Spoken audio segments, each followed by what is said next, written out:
Portugal, Portugal, Portugal. This is the name. If you are a Ronaldo fan, you might be speaking on daily basis, on average 100 times in a day from last 2 months. Same goes for me also. Like I am also a Ronaldo fan, and I'll be supporting Portugal in the FIFA World Cup 2026. And I know it's almost next to impossible for them to win FIFA World Cup 2026, but there is a possibility. Like in the Nations League, defeating Spain was almost next to impossible, but they did it, and I believe they can do this now also. And I genuinely know that every Ronaldo fan is expecting them to win this World Cup. So today I'll be doing the squad review for the FIFA World Cup 2026. Before I do the readings of the names of the players, the team Portugal squad is stacked with one of the most ongoing top players in Europe. But it doesn't work like this. For example, you can see on the club level like PSG. At one time PSG had Messi, Neymar and Mbappe. Still they couldn't win a single Champions League. And at the very same time PSG, when they didn't have anyone like Messi, Neymar, Mbappe, all three left 2 to 3 years later. Now they have won 2 years in a row straight Champions League. And this is the thing, like for example, Argentina in 2022, their squad was full. Of course they had Messi, but they didn't have so named ongoing top players in Argentina. But as a group, they were collectively very strong, and that's why they won the World Cup. This is the one of the main thing which I feel in 2026 FIFA World Cup for Portugal would be the one of the main key factor. Like they don't lack any position, except you might consider that in attack we only have Cristiano Ronaldo and Gonzalo Ramos, where we would miss our beloved Diogo Jota as one of main striker as a substitute. But rest, our whole squad is stacked with the best player at their positions. But the only thing that would matter in Portugal's camp is how does the team play collectively, and if they can collectively make something out of it, then they can do wonders, or else we know the result. So let's start. For the FIFA World Cup 2026, I'm shocked, like this was little surprising for me. Like, do they have a plan, or they just hope they have a plan for that? They have 4 goalkeepers. First, of course, Diogo Costa. Diogo Costa was the very first time I saw his game was when I first time I saw the potential. Like he's the right goalkeeper for the Portugal was in Euros when he made a hat trick of saves. Then in Nations League in the final, we won because of the Costa, because he made a save during the penalty shootout. Even during the Nations League, there was a stage where the game went on penalties. So in goalkeeper, I'm hoping that Diogo Costa would be the main starting 11. Rui Silva, Sporting CP, Ricardo Velo, and Jose Sa. These all 3 goalkeepers. To be honest, I have no idea like how they are playing and are they in the form or not. But defenders, you can see at every position you have one of the top players. Ruben Dias, who is currently playing for Manchester City. Gonzalo Inacios, João Cancelo. So I would like to just mention, like imagine you have been going to Saudi playing for Al Hilal, and then from making comeback from there to Barcelona, and then winning the league with Barca. João Cancelo is in his prime years, playing right now in the best form, and João Cancelo can do wonders if he plays along with the team, and even as an individual performance he can do wonders in this campaign. And then comes Nuno Mendes. Whole Portugal squad, I personally believe like Nuno Mendes is one of the main important player for the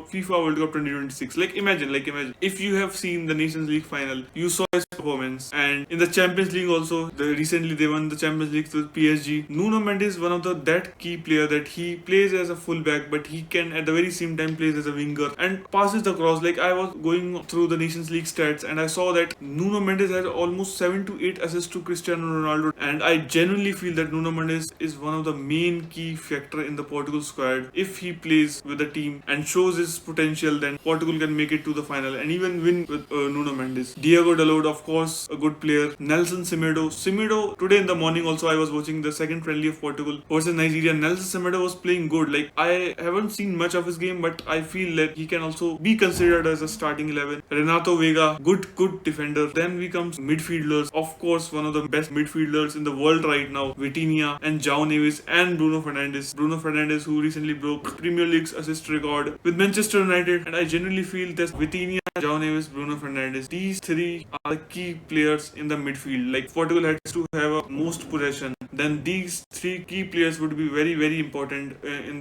this whole campaign of World Cup 2026. And then of course forwards, Cristiano Ronaldo, Francisco Trincao, a legend who played an important role in Nations League. João Felix in top-notch form. Yes, you can say that he scored goals in Saudi League, but still he's in best form. In the friendly, also recent last friendly in Portugal versus Nigeria, he took a good shot to the goal. Pedro Neto, Francisco Conceição, Rafael Leo, good player. Like, I genuinely feel that if Portugal has to win World Cup 2026, then the key player, like 5 player, which I feel would this whole Portugal squad and this campaign of FIFA World Cup 2026 depend 5 players. First and foremost, Diogo Costa. Like, keeper is one of the main strength I have seen recently. That Portugal has one of the most like main key player, which is Diogo Costa. He has to save goals, and then comes Nuno Mendes, Vitinha, Bruno Fernandes, João Neves. We can consider João Neves, and of course Ronaldo has to finish. Like, I know he can't like go back and defend. He's majorly in the penalty area itself, but if he gets the chances, then he has to finish those goals. Like in the last friendly,